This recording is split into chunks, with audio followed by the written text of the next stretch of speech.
Кого ќе исчисти метлата на премиерот Зоран Заев, нема одговор. Иако истата ја најави пред 2 недели, кога кажа дека чистката во владата ќе започне веднаш по изборите, премиерот сега ретерира, вели ќе правел анализи. Од денеска ќе почнам да правам анализи, секако во одредени консултации со први соработници, заради тоа што гајлето и грижата е прво и предимствено мое. Јас сум надлежен во извршната власт, овде ќе има промени, почнувајќи од владата, заменици министри, државни секретари, па по вертикала по државните други јавни предпријатија, акционерски државни предпријатија и слично.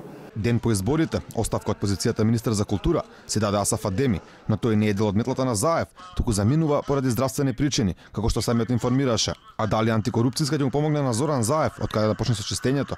Државната комисија за спречување на корупцијата поднесе прекршачна пријава до директорот на Агенцијата за храна и ветеринарство Зоран Атанасов, кој во тек на кампањата отпуштил вработен, што представува прекршување на законот. А постапка отвори и против општина Куманово, каде општински простории се користеле во партиски цели за средба со граѓани на кандидатот за председател на СДСМ Стево Пендаровски. Општински е дека е прекршен членот 36, дека се работи за имот на Република Македонија, без обзира каде е даено, но од другата страна и да е даено со одлука на владата и на општината, пак не требало во овие кампања да се користи.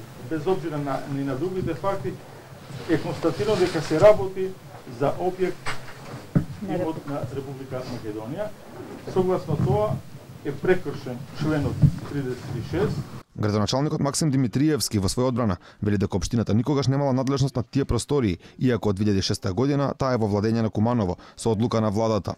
Во овој случај правите голем превид во однос на општината, ја задолжувате општината дека е собственик на еден имот кој што всушност суштински никогаш го нема ставено во правно владение и него владе и истиот. Значи, овој случај сега ги покажува сите слабости што ви постојат во системот. Тоа значи дека вие треба да си поведете контрола за просторијата, бидејќи Република Македонија вас ви ја доделила. Дали ме разбирате? 2006.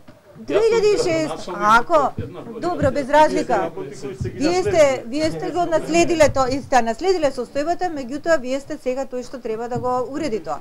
Антикорупцијска ги одби останатите 4 приговори, кои пристигнаа до нив, 2 од ВМРО ДПМН против градоначалниците на Шуто Ризари и Велес, Курто Дудуш и Јаце Коцевски, а одбиени беа приговорите од вработен во општина Куманово против Димитриевски и една од изборниот штаб на Стево Пендаровски против Гордана Силјановска Давкова.